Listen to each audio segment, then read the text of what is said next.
Una de las cosas que anunciábamos es el diálogo que vamos a mantener con Estela Sinopoli, secretaria adjunta de SUTEBA Tandil. El motivo es conocido ya por todos, pero vamos a adentrarnos un poco más en los detalles que les impiden a los gremios docentes y a los docentes comenzar las clases este lunes 2 de marzo como estaba previsto. Pero antes vamos a darle la bienvenida a ella, que la tenemos en línea. ¿Cómo estás, Estela? Buenos días. Flor y Nacho te saludan desde acá. Buen día.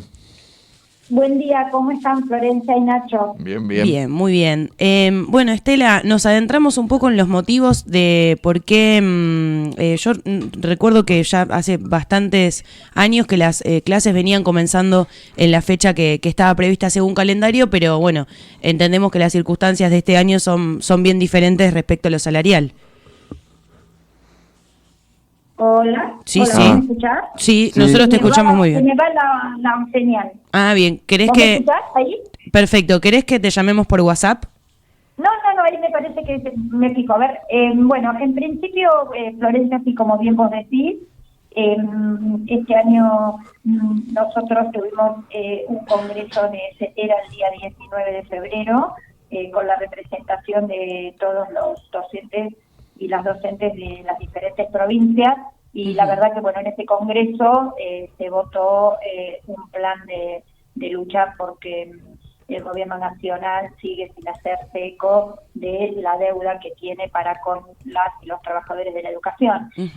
Con esto quiero decir dos o tres cosas. En principio, la convocatoria a la paritaria nacional docente, como ustedes bien saben, allá por el año 2023, en el mes de diciembre, cuando asume Javier Milei, lo primero que hace es poner en ejecución el famoso decreto 7023, y ya ahí desaparecía nuestra paritaria nacional docente, y junto con ella la ley de financiamiento educativo y el Fondo Nacional de Incentivo Docente. Hay una medida cautelar donde la justicia le exige al gobierno nacional convocar a la paritaria a cada uno de los sindicatos de corte nacional, y la Nación, el Ministerio de Educación de Nación, o en este caso la Secretaría de Educación, porque ya no es más ministerio, y el Ministerio de Capital Humano se niegan a esa convocatoria.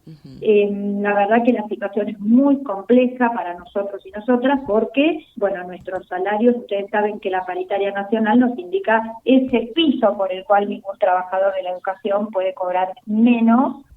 Por eso la paritaria nacional determina ese piso, y luego de ahí para adelante cada provincia discute con sus propios gobiernos los aumentos de ahí para arriba, pero en realidad al no tener ese registro y no tener esa paritaria, claro, se nos hace muy difícil, y la verdad que tenemos provincias con situaciones muy acuciantes. Y por supuesto que la nuestra no es una excepción ahora. Yo quiero resaltar esto porque, como siempre decimos, la docencia, más del 80% somos mujeres y somos sostenes de hogar, y la verdad que con todos estos avances y con todas estas modificaciones que se han ido haciendo, por ejemplo, con esto que estamos viendo de compañeros que vienen perdiendo sus puestos de trabajo, esposos y compañeros de nuestras propias compañeras, bueno, entonces a nosotros la sobrecarga se nos hace mucho más difícil.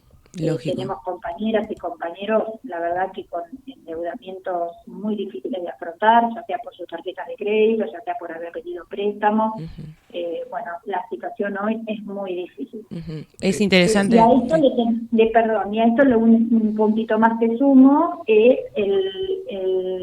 el aumento que estamos exigiendo del presupuesto educativo. Ustedes saben que nosotros veníamos en una carrera en ascenso, subiendo el presupuesto educativo año a año. Nuestro objetivo era poder llegar al 8%, estábamos en un 6,5%, y bueno, cuando llega este gobierno, lo primero que hace es recortarnos ese presupuesto educativo y dejarnos ahora, con este nuevo proyecto que tienen, de educación libertaria o libertad educativa, como lo quieran llamar, pero a su vez derogando la ley de presupuesto. En ese presupuesto nos dejan el 0,75, con lo cual nos pone en una situación muy tensionante y de mucha complejidad para poder desempeñar nuestras actividades, ¿no? Estela, te puedo preguntar sobre CETERA, porque digo, ayer empezaron las clases en Buenos Aires, en la ciudad de Buenos Aires y en algunas provincias. ¿Empezaron sin problemas en ese caso, en esos distritos, alguno con paro? A nosotros nos sucede que los inicios de clase, bueno, como vos bien sabés, Nacho, allá por los años 90, Sí. Un gobierno muy similar al que tenemos hoy a nivel nacional determinó romper con aquella ley educativa que teníamos en aquel momento, que unificaba toda la nación y nos convirtió en 24 sistemas educativos diferentes. O sea que cada provincia tiene su propia fecha de inicio, tiene su propio calendario escolar y demás. Por eso varían las fechas de inicio escolar. Capital Federal definió empezar esta semana y algunas otras provincias también, pero concentrábamos todos en este congreso, logramos concentrar todos en el inicio del 2 de marzo, como para poder tener un punto de protesta y un punto de síntesis para poder llevar adelante esta medida de fuerza. Así que fueron empezando, pero en realidad ya el 2 de marzo para la nación completa, digamos, a nivel educativo. Está bien. A esto se han sumado docentes universitarios, también el personal no docente, como suele conocérselo, que se suman a esta iniciativa del 2 de marzo. ¿Al otro día comenzarían las clases, Estela, o va a determinar mucho lo que suceda en la reunión que fue convocada incluso para este mismo 2 de marzo al mediodía? Bien, sí, bueno, ahí tenemos dos cuestiones. Por suerte y bueno, y en coincidencia con esto que decís, los gremios universitarios, por supuesto que se suman a la medida, porque bueno, ellos también tienen en riesgo, digamos, la situación de los colegios preuniversitarios, más allá de la ley universitaria y la ley de presupuesto universitario, que como ustedes bien saben, fue sostenida en 2 oportunidades por el Senado y por la Cámara de Diputados, que aún así todavía no la han logrado poner en ejecución por una negativa del Gobierno Nacional, simulando ahora con una nueva ley de financiamiento universitario que viene a echar por tierra la ley anterior que la justicia exige que se implemente, ¿no?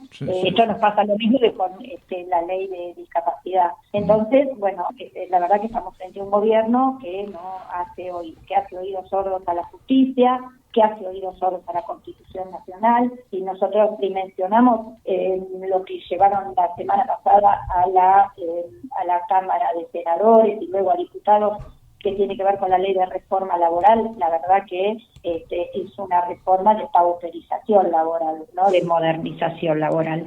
Nos pone a todos en una situación de mucha pauperización, de mucha inseguridad laboral, inseguridad en relación a los empleadores y a los patrones, ¿no? Donde tenemos todo tipo de derechos y todo tipo de libertades garantizadas y enmarcadas en la Constitución Nacional, con lo cual estas reformas que este gobierno viene a implementar son absolutamente modificaciones de la Constitución, absolutamente inconsultas y impracticables, digamos, porque imagínense nosotras, mujeres docentes, con 2 y 3 cargos en su mayoría.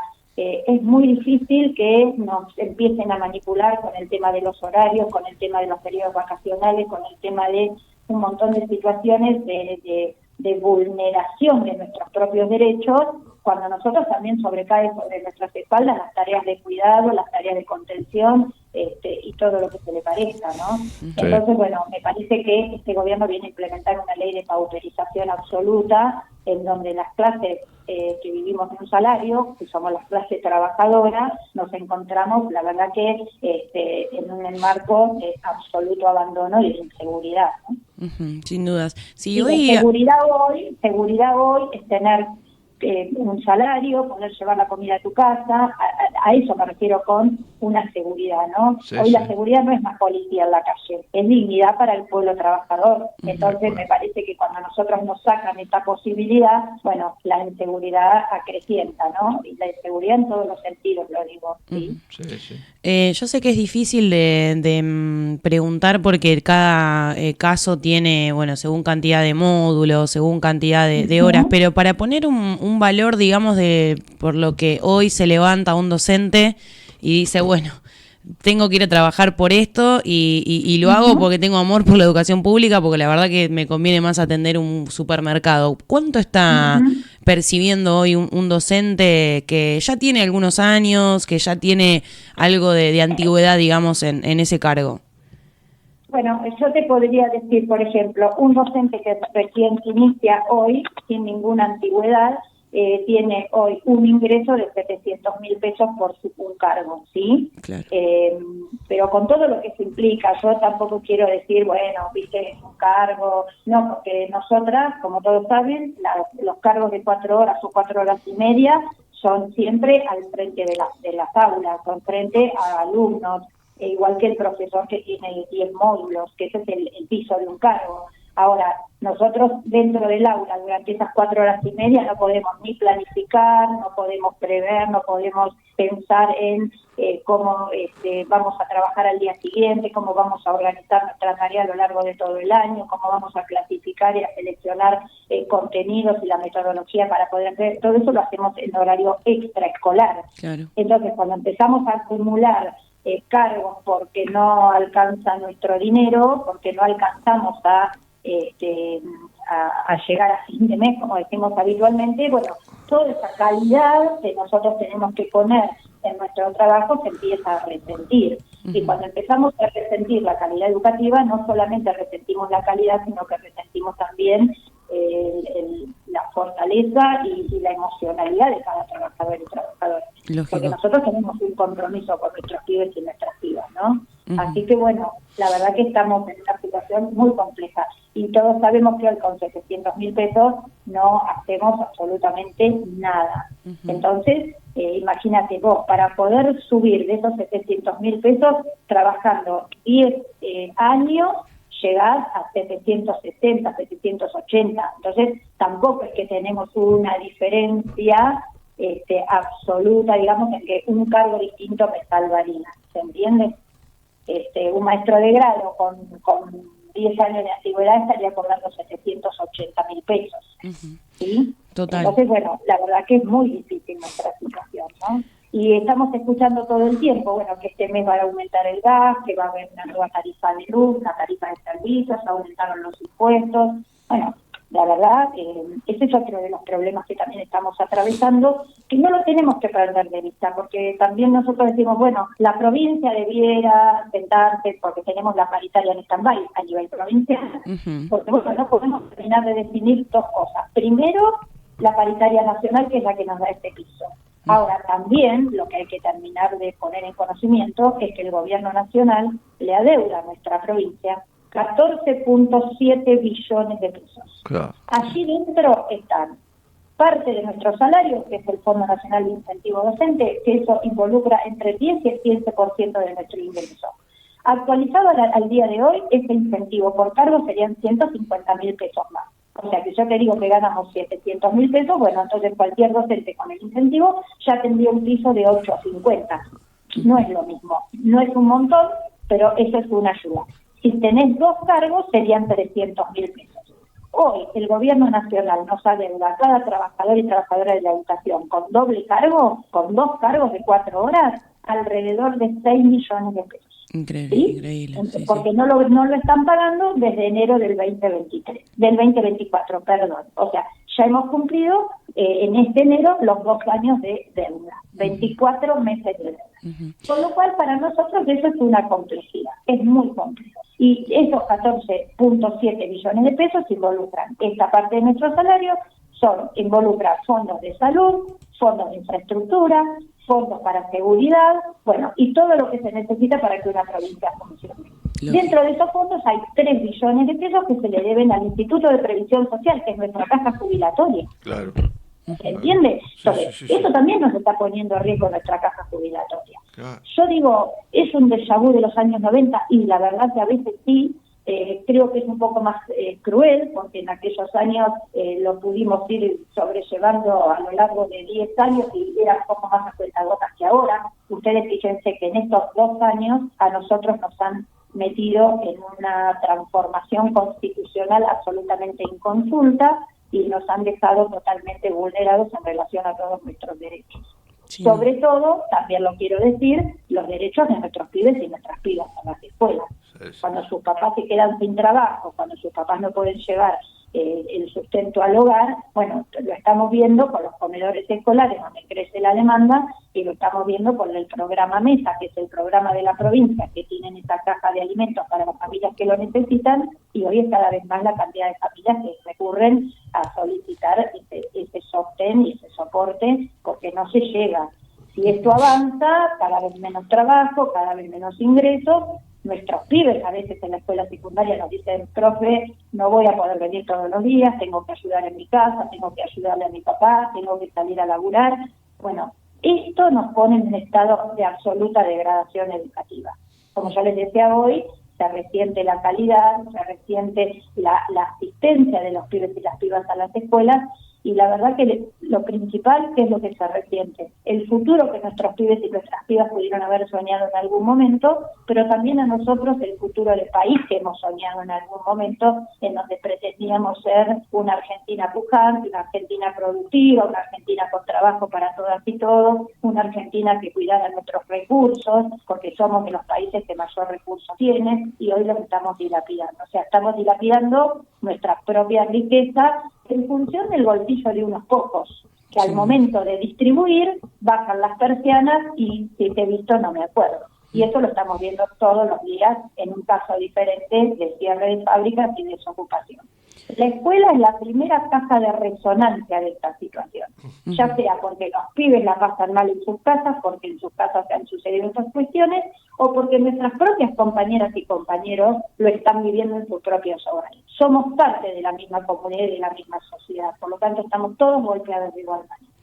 Estamos dialogando con la secretaria general de la seccional local de SUTEBA, Estela Sinopoli, de SUTEBA Tandil. Estela, por la experiencia y por lo que venís seguramente escuchando y viendo que se está dialogando, ¿cuál debería ser el piso, digamos, para comenzar a hablar de una... O que se acepte, digamos, y sea el inicio de la discusión sobre el aumento salarial? Porque supongo que el gobierno no debe estar muy interesado en aumentar mucho más de la publicación, de la última publicación del porcentaje de inflación que dio el INDEC, ¿no? Bueno, lo que pasa es que esta es una herramienta que el gobierno nacional utiliza como para poder depreciar y pisar las paritarias y los salarios. Nosotros hemos visto y hemos vivenciado sindicatos que han cerrado paritarias al 1%, digamos. Entonces, la verdad que cuando uno va al supermercado, cuando uno tiene que afrontar las responsabilidades que tiene en materia de economía familiar, cuando te dicen que la inflación del mes fue un 2,5, un 2,8, la verdad que no se lo cree nadie, ni siquiera el que dibuja esos números. De hecho, sucedió una tensión dentro del propio INDEC, porque, hay que tener la cara disponible como para seguir mintiéndole a la comunidad de que esa es la inflación que este gobierno ha logrado sostener, ¿no? La verdad que nosotros estamos muy complicados. Habrá que ver en el marco del debate y de la discusión en esta mesa paritaria qué es lo que se puede ofrecer, porque también es cierto que con semejante nivel de endeudamiento que tiene la nación para con nuestra provincia, la verdad, la provincia no tiene una maquinita de generar dinero, ¿no? Entonces, y también el tema de cómo se ha ido recortando la productividad en la provincia. ¿Qué quiero decir? Se han dejado de pagar impuestos, se han dejado de pagar obligaciones, se han dejado de pagar ingresos brutos, entonces la recaudación provincial también ha disminuido un montón. Sin ánimo de defenderle absolutamente la caja a nadie, nosotros necesitamos saber con qué se cuenta para poder tener un aumento salarial mínimamente que nos dignifique. Yo lo que creo, hoy, cualquiera querría ganar 1 millón de pesos por cargo, porque en realidad es mínimamente lo que necesitamos, pero sabemos que eso no lo vamos a poder lograr. Entonces, nuestra medida siempre es, vayamos sumando lo que vamos pudiendo y vayamos avanzando en este sentido. Por eso mismo, discutimos y no terminamos nunca de cerrar la paritaria. Siempre queda abierta y siempre queda con cláusulas de monitoreo para que en cualquier momento nos podamos sentar y seguir haciendo los reajustes necesarios. Ahora, es inminente que este gobierno nacional redistribuya los ingresos que se está quedando de cada una de las provincias. Nuestra provincia le aporta el 40% en carácter de coparticipación, o sea, del 40% de los impuestos. Y en carácter de coparticipación, este gobierno viene distribuyendo a nuestra provincia solo el 7, con lo cual eso complejiza muchísimo el funcionamiento provincial. Digo, los intendentes piden dinero, todos estamos viendo cómo se van deteriorando las rutas, esto va en crecimiento de accidentes. Bueno, cierra la obra pública, deja gente sin trabajo, cierran las fábricas, queda gente sin trabajo, la gente está endeudada, no fortalece ni sostiene los espacios de salud. Ustedes habrán visto hace 3 días que tuvimos una conferencia de prensa, cerró la Subsecretaría de Integración Sociourbana. Esa subsecretaría, ¿de qué se ocupaba? De llegar a los barrios más vulnerados, porque siempre que hay gente vulnerada, no es porque se vulnera a sí misma, sino porque hay quienes los dejan en esa situación, y que les garantizan el acceso al agua potable, les garantizan el acceso a una cloaca para que no tomen agua contaminada ni tengan pozos cercanos en sus casas. Digo, estamos hablando de las necesidades básicas mínimas de una humanidad. Y nosotros como argentinos hemos llegado a este punto de discutir quién va a tomar agua potable y quién va a tener que seguir arreglándoselas con el agua de pozo o con el agua contaminada. Digo, estamos en una situación que si no nos empezamos a tomar en cuenta unos a otros, creo que estamos en un estado de degradación bastante complejo y vamos a tener que ver desde qué lugar empezamos a demandar y a reclamar justamente un poco más de dignidad para nuestro pueblo, ¿no?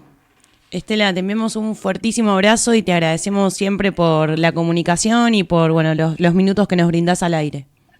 Yo les agradezco a ustedes porque siempre están tan atentos y siempre llevando nuestros reclamos y nuestras demandas. Y hacerles saber a la comunidad educativa que esto no es solamente por nuestros salarios, sino que también es por el futuro de sus hijos y sus hijas, por el futuro de nuestra escuela pública, por el futuro de la universidad pública y, en definitiva, por el futuro de un país que tiene muchísimo para crecer, que tiene muchísimo para generar, que tiene muchísimo para producir y que hoy por hoy tenemos una pata muy grande sobre nuestra cabeza que no nos va a dejar crecer y que no nos va a dejar desarrollar porque los intereses están puestos en muy pocos acumulando dinero y en muchos tratando de ver cómo terminamos de arreglárnosla para no morir en el intento. Así que que toda la comunidad sepa que nosotros vamos a seguir en pie de lucha, vamos a seguir reclamando lo que nos corresponde, pero también lo que le corresponde a todos y todas y cada uno y cada una de los trabajadores y trabajadoras de este país.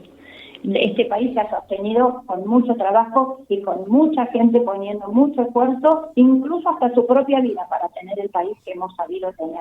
No podemos dejar que se nos vaya de las manos tan fácilmente. Así que a los que acumulan será hora de que empiecen a distribuir, porque la sociedad tarde o temprano empieza a cansarse y empieza a decir basta y empieza a agotar la paciencia. Así que les pedimos que nos acompañen porque organizados y con un discurso en donde vayamos por el diálogo y por el acuerdo, creo que vamos a poder seguir avanzando. Si no, vamos a quedar todos en un tendal que después va a ser mucho más difícil revertir. Hoy todavía estamos pagando los costos de lo que nos ha pasado en los 90 y hoy todavía estamos pagando los costos de lo que nos ha pasado a nosotros en dictadura. Tenemos la película, no miremos la foto, miremos la película. Ya sabemos de qué se trata y ya sabemos hacia dónde vamos. Así que por ahí podemos ponerle un límite. Excelente. Les agradezco un montón por su oreja. No, por favor. Hasta luego. Gracias. Gracias. Un abrazo enorme. Abrazo. Chau. Hablábamos con la secretaria general de la seccional local de SUTEBA, Estela Sinopoli. El motivo, el paro docente, que motiva justamente también nuestra charla. Va a haber novedades el lunes 2 de marzo a las 12 del mediodía. Está prevista una reunión nuevamente junto con el secretario de Educación Nacional, Carlos Torrendel, y la mesa paritaria. Pero como me quedo con esto último que decía Estela, de mirar la película y no las fotos, son en realidad embates en contra de la educación y la salud, ¿no? Lo que vemos como agenda también del gobierno nacional.